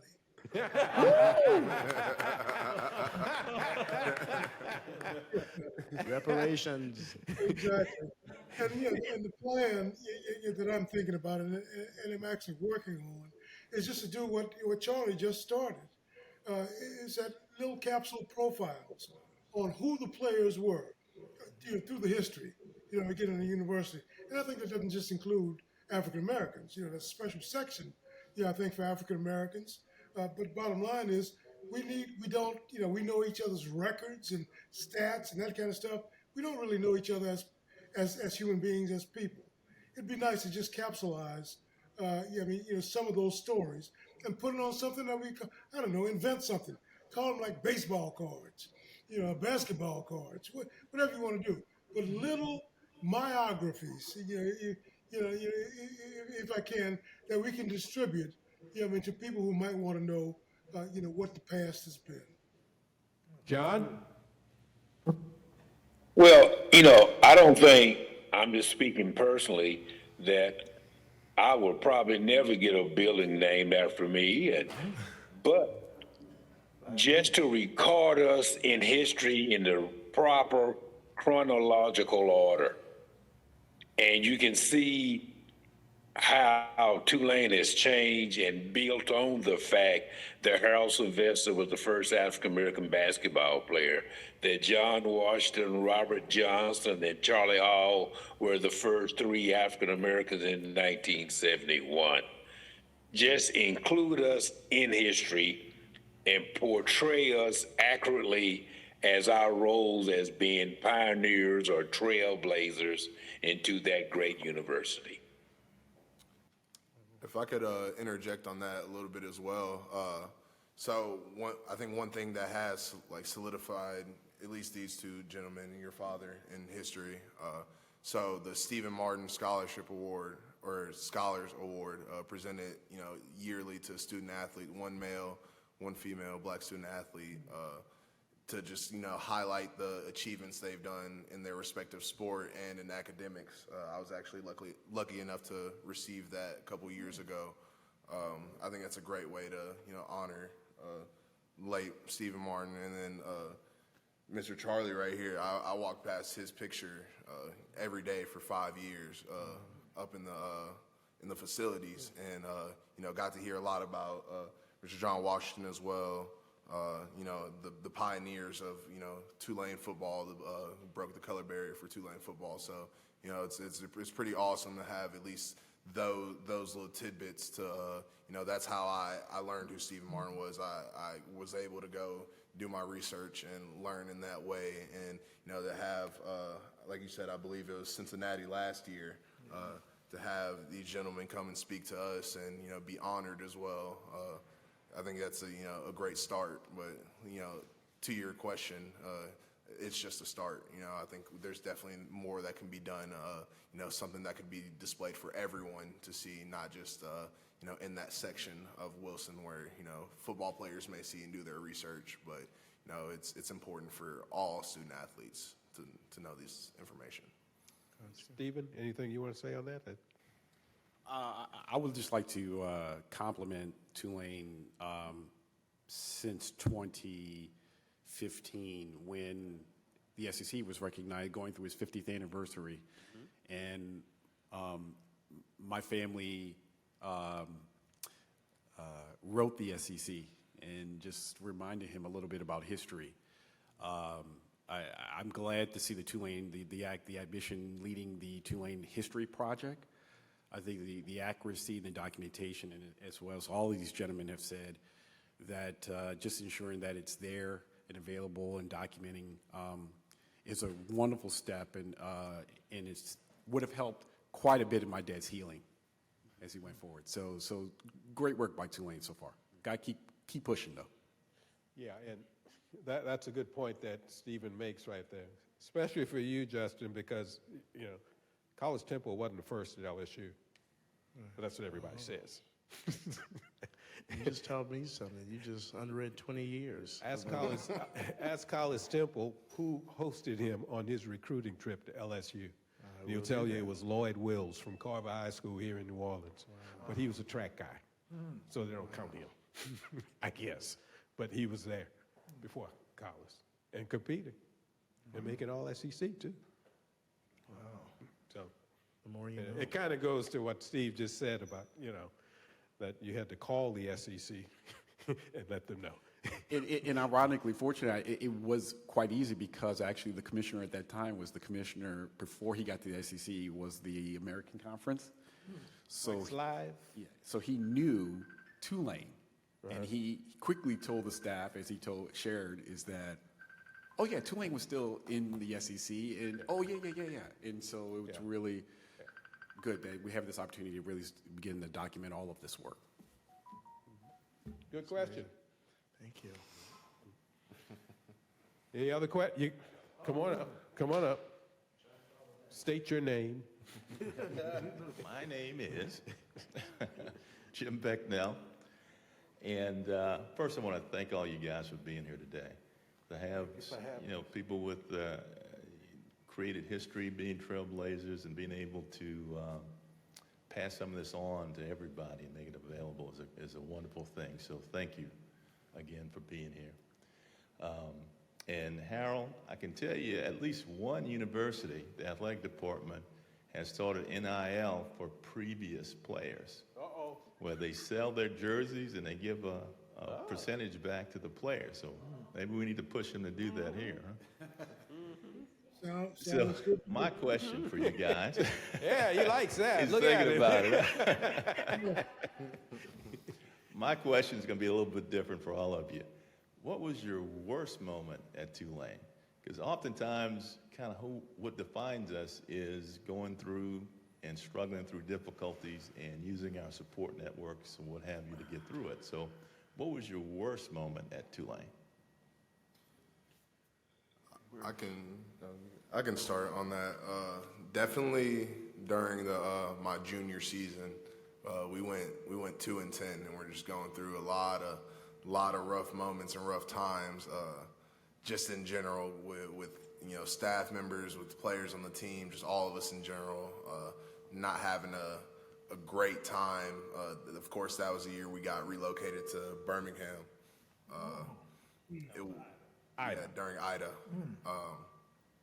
Just a really tough experience to kind of, and very humbling as well, to not have the immediate support of everyone around you, because we weren't on campus for the first part of that season, and then when we did come home, to just continue not being able to put our best foot forward, and just really using that moment and not realizing at the time what feel it would be. But like you said, it definitely it was a moment to define us and myself as really digging deep to figure out why we were here, what we were doing, our purpose here, and just really finding ourselves in that. It was very tough. Charlie? Well, Jim, mine is a bad one and it's a good one. First of all, I was my freshman year here, we do physical. I found out that I had protein in my urine, which is kidney disease, and that was a bad day. I thought I was going to die. I can still remember myself walking down Perret Street all the way to from the doctor's office. And the good thing about it, I got my brother, who was the first black quarterback at Tulane. I got his kidney, and I've been having it for 20-some odd years, so it turned out to be something great. So I got a good and a bad. That's me. Steve? I would answer, there are a number of moments, but I would pick the one that was, I saw the most pain for my father, which was he knew he would never be able to be elected captain of his team. That was one of his things he wanted to do. He did everything academically, playing on the field, but it really hurt him. That was one of the many hurts, but this was the one that hurt him deeply, that I wanted to be a part of the team. I did everything, but I knew during that time period I would not be elected captain. John Washington? I think John's gone. Harold Sylvester? Yeah, I am struggling. To come up with that answer. There are a number of things that were problematic, but a worst moment, I'm really struggling. I can think at the time. The confusion that was going on at that time, was always in our face. My freshman year, and this is about turnarounds and politics and a lot of different things. But when I got to Tulane, one of the things that I did, my father had been a naval in the Navy in World War II, that kind of stuff, and always fashioned, that somehow.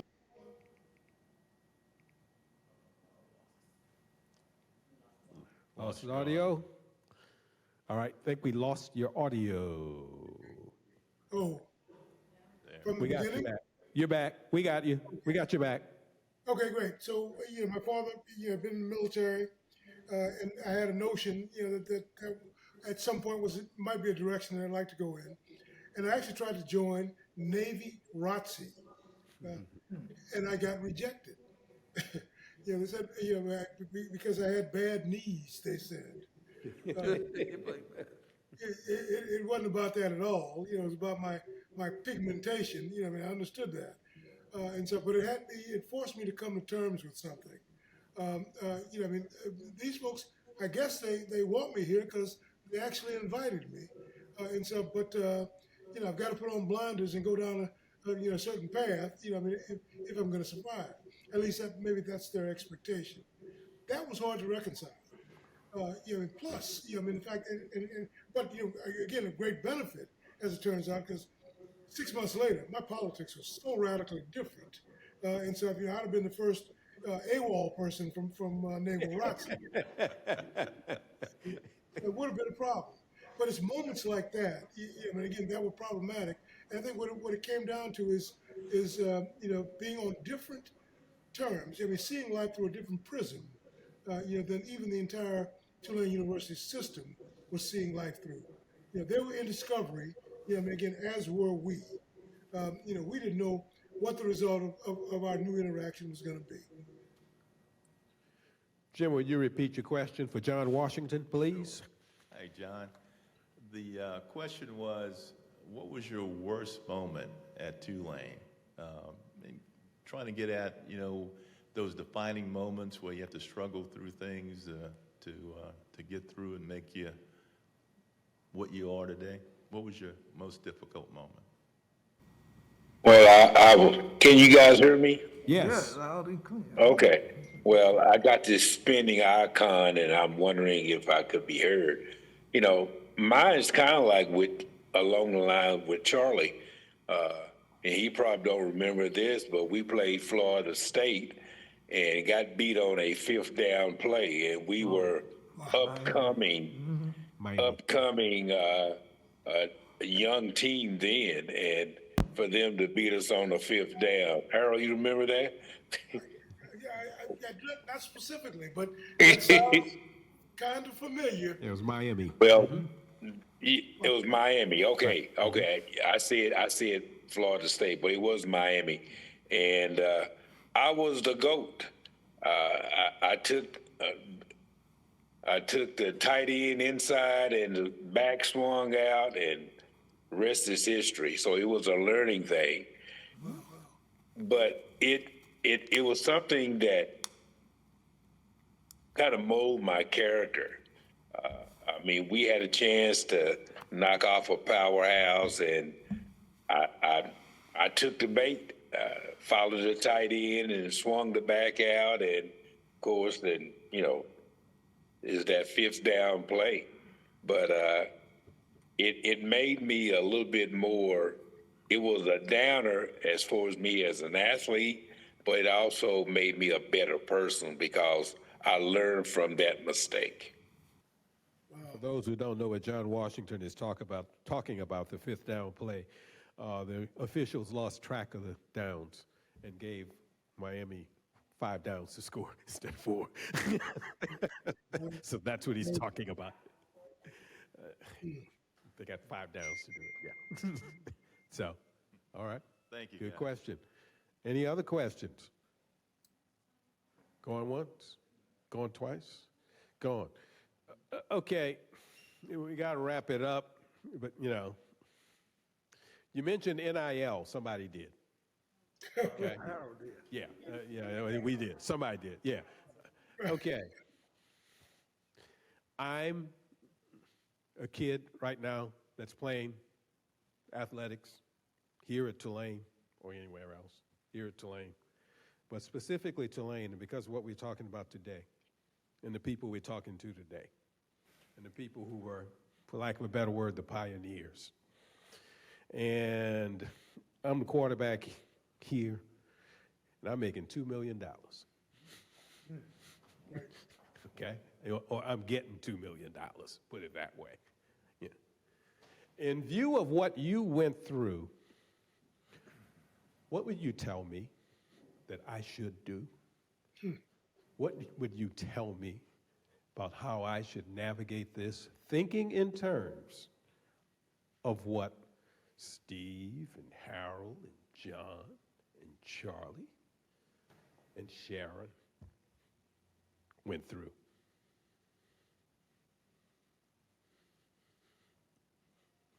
What do you think? Well, I think it opens up a whole can of worms, bro. Sorry. Yeah, I think we're about to go through a pretty dramatic, change in college athletics. This NIL stuff. First of all, women basketball players may be able to make more money staying in college than they can in the WNBA. True.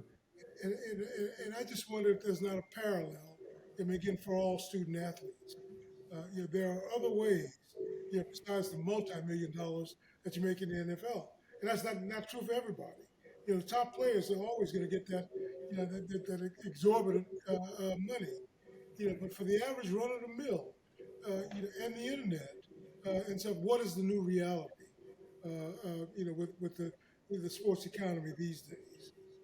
So I think it needs a rethinking, and college kids need to be conscious of all the possibilities of NIL and other economic resources, period.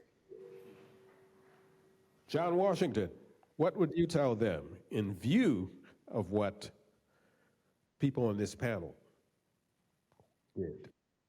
Okay, and Sincere, I will probably direct that response mostly to you. As an old football player like Charlie and I, we got aches and pains. I've worn out both hips, and just save your money.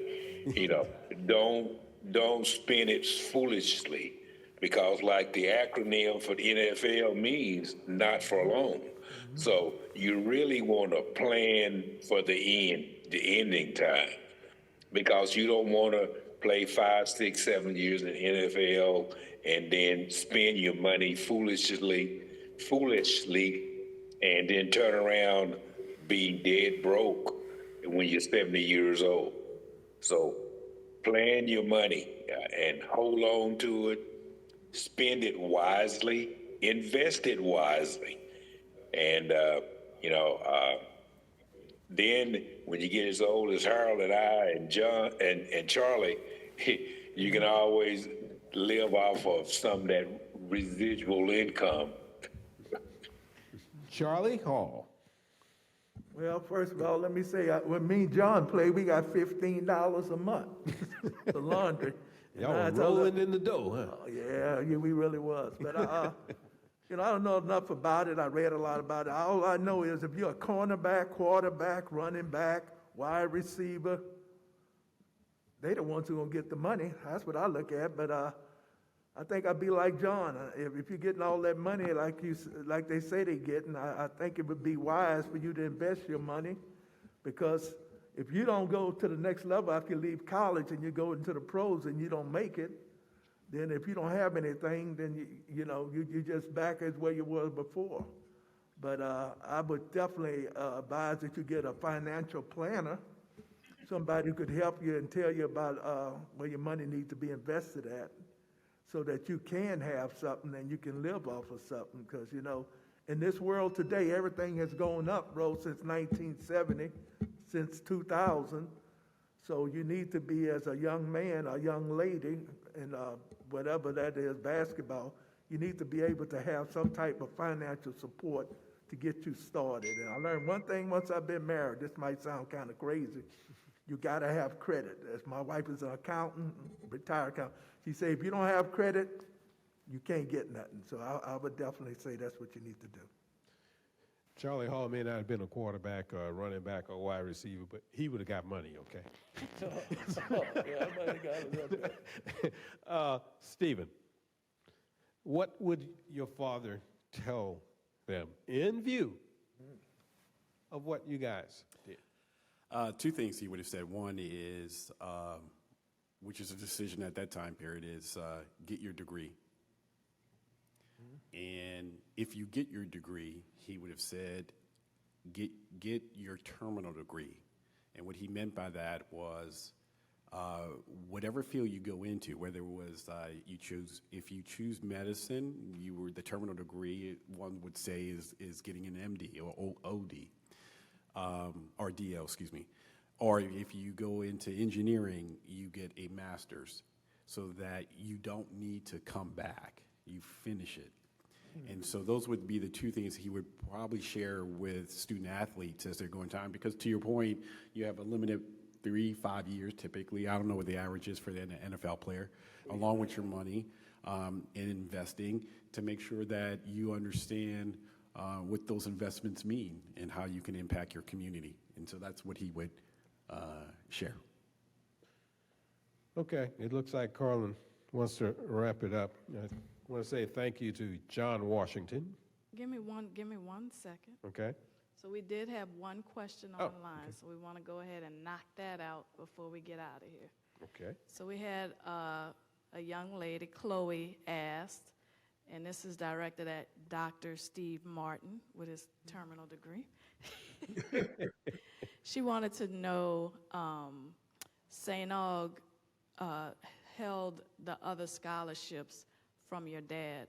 So she wanted to know if you could explain why he felt that St. Aug held those scholarships back from him from the other universities to kind of direct him to Tulane. And then after that, we're going to Close it up. That has to be a quick answer or response simply because that's another documentary. It involves the Josephite order priests.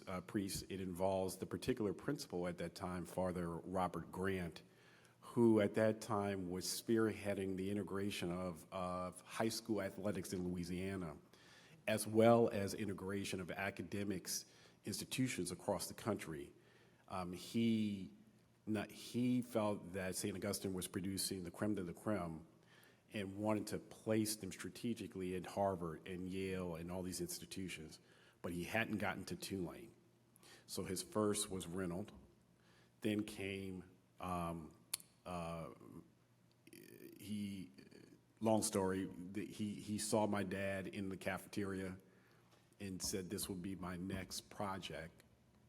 And here he is at Tulane. So for good or bad reasons, Father Grant held back those letters. My father found out particularly about Michigan State because I believe it was a classmate that came up to him and said, hey, the coach of Michigan State, this was a year after they won the national championship, mentioned you're in the newspaper. The coach mentions your name in the newspaper, talking about my dad. And so there was intention and reasoning why that was held back. I will simply end on a high note, which is, and I think for my siblings and for my mother, that had he not gone to Tulane, we would not be here. He could have took a left turn, and the story could be very different for Tulane as well as for our family. So here we are. Yeah, and in closing, what Steve says is correct. I mean, a lot of it was intentional. If you go through the civil rights movement, there's a reason why it was Rosa Parks. Homoplexy was planned. Okay, he got there to be arrested, and he was the guy that they picked to do it. And it's the same kind of thing. That was done a lot. That's you want to make sure you had the right person. And although I know it was really painful, Steve, because I talked to him about it a little bit, to your father. Yeah, I know it was rough. It was painful. The fact of the matter is, they got the right guy. He was the right guy. As hard as it was for him, he was the right guy. There's no question about that. I mean, there was, AP2 Rowe Jr., of course, he was the first at LSU, and he told his daddy, I can't do it.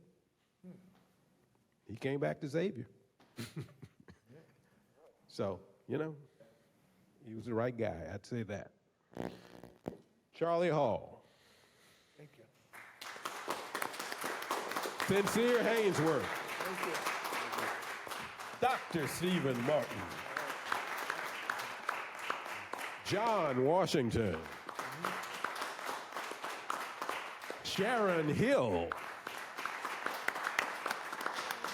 Harold Sylvester. Important people, important people. This has been navigating the muddy waters from Steve Martin to the Cotton Bowl. And we need to thank Carmen Jones and Jim Becknell. Jim Becknell. And all those people back there, Justin and all them, take y'all bow. Journey Yep, and Journey and Justin, yep. Thank you. Congratulations. Audio visual people, the whole works, thank y'all. Thanks, Hoping to make it hard everybody. for you. Thank you.